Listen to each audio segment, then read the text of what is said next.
So now that we have some idea of what the different percentages of the different ingredients are in different types of baked goods, I want to now take this information and go back and think a little bit about the elasticity, what contributes to the elasticity of the different types of dough.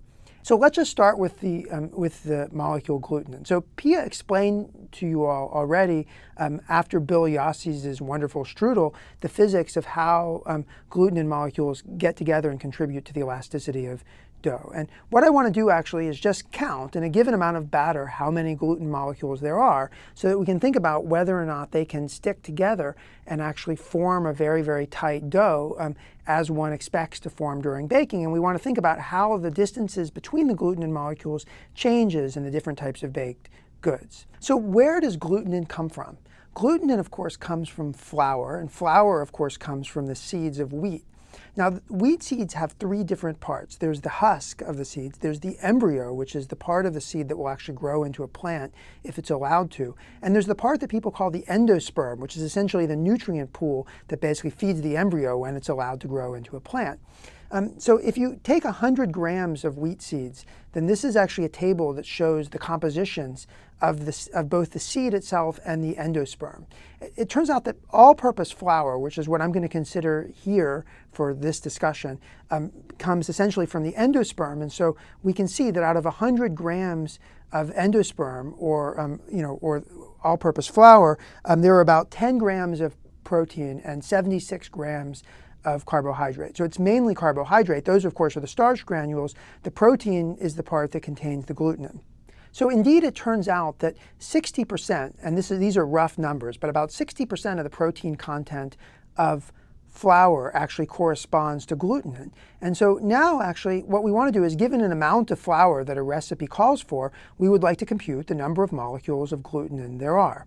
Now, we already showed you in the first week of the course the dangers of weighing flour. Flour weights are notoriously inaccurate, and we told you that that was because flour is actually a powder, and powders pack differently. And so converting from volume to mass when you're dealing with something like a flour is a bit dangerous, but we're just trying to get rules of thumb here, numbers, and so we're going to do it anyway. And I'm going to take, let me see, with my trusty calculation, I'm going to basically say that 100 grams of flour has a volume of about 170 milliliters, which corresponds to a density of about 0.6 grams per cubic centimeter. And that's a ballpark number for the density of flour. Now, if we're given a volume of flour, what we would like to do is compute the mass of glutenin that there is in the flour. What we have to do is take the volume of flour that we have multiplied by the density, 0.6 grams per cubic centimeter.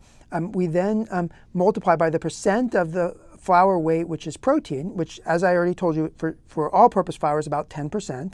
And then we have to multiply by 60%, which is the fraction of the protein mass, which is glutenin. And given that, we actually have this nice little handy formula for the amount of glutenin that there is given an amount of flour. And it turns out it's about 6% of the weight is actually glutenin. Given the mass of glutenin, we can calculate the number of molecules. We simply take the molecular weight of glutenin, which is 75,000 grams per mole, and we take the weight, we divide by 75,000 grams per mole, and we multiply by Avogadro's number, 6.022 times 10 to the 23, and that gives us the number of glutenin molecules that we have. Okay, so now what really matters to us is not the number of molecules that we have, but how much distance are they apart.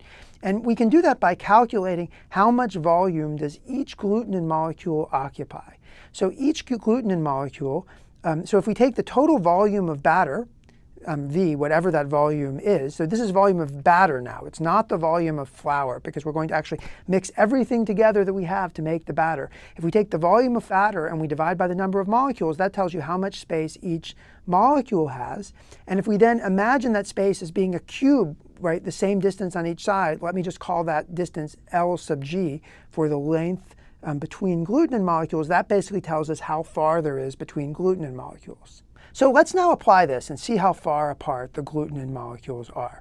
So if we go back to this wonderful plot that we showed you of the sugar as a function of flour for the different recipes, if you read it off, what you see roughly is that pancakes are about 40% flour, bread is about 60% flour, and cakes is about 30% flour. There's of course a wide range, and one thing you might worry about is how different the glutenin networks are over this range. This is something we're going to see in a minute, but let's just, for the sake of argument right now, compare pancakes to bread baked cakes, because we all know from our experience how different their textures are.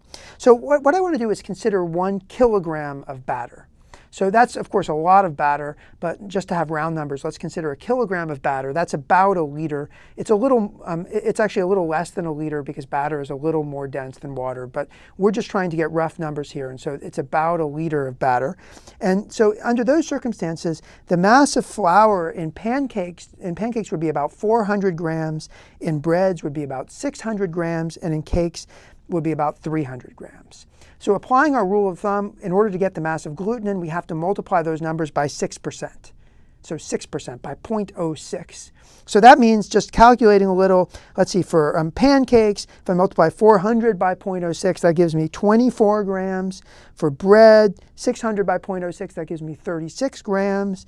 And for cake, that gives me 18 grams. So that's how much glutenin there is in each of these ingredients. And if we now apply the formula for the number of molecules, using the molecular weight and Avogadro's number, what we find is the following. In 1 kilogram of batter, there are 1.9 times 10 to the 20 glutenin molecules in pancake batter. In bread, there are 2.9 times 10 to the 20. And in cake, there's 1.5 times 10 to the 20. So numbers like 10 to the 20 are hard to think about. So what we're going to do instead, as I said before, is to convert this to a volume. That is, how much volume does each glutenin molecule occupy? So we have a liter of batter, remember, and a liter is 1,000 cubic centimeters. So it's slightly more convenient to express our volume in cubic nanometers, because it's going to turn out, this shouldn't be a surprise to you, that the distance between the molecules is measured in nanometers. So let's see, we have to convert 1,000 cubic centimeters to cubic nanometers. So each cubic centimeter has in it 10 to the 7 nanometers. So that means that 1,000 cubic centimeters corresponds to 1,000 times 10 to the 21 cubic nanometers. So that means that a liter is 10 to the 24 cubic nanometers. So that is the volume of the batter that we have, 10 to the 24 cubic nanometers. And now we just want to divide that by the number of molecules that we have to find out how much space there is for each molecule. And let me use my trusty iPad to do this calculation, and let's see what the numbers turn out to be.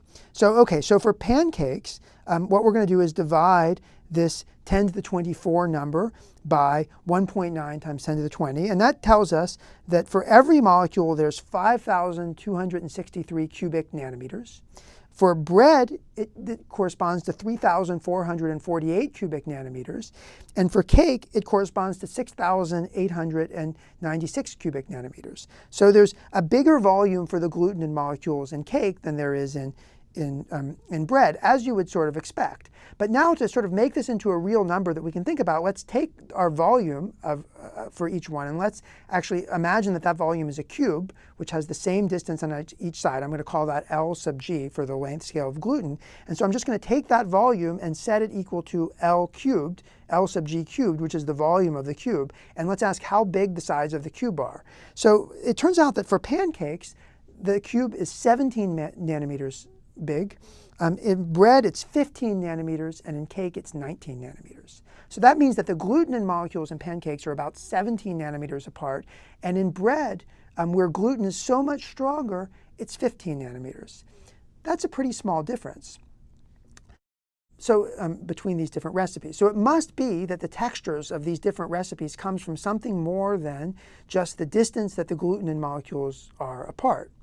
Now, one other comment, though, about these numbers. The fact that these numbers are small is very important, because remember I told you at the beginning that glutenin molecules were 50 nanometers long, and we need the glutenin molecules to cross-link to basically create this elastic network that provides the elasticity of the bread, or the cake, or the pancake. With very long molecules that are 50 nanometers apart, that are 50 nanometers long, that are separated 15 to 20 nanometers apart, you can clearly form a cross-link network. And that is very important, because that shows us that the glutenin, it is at least conceptually possible, given the amount of glutenin that's in the recipe, that it can provide the elastic backbone, and indeed it does.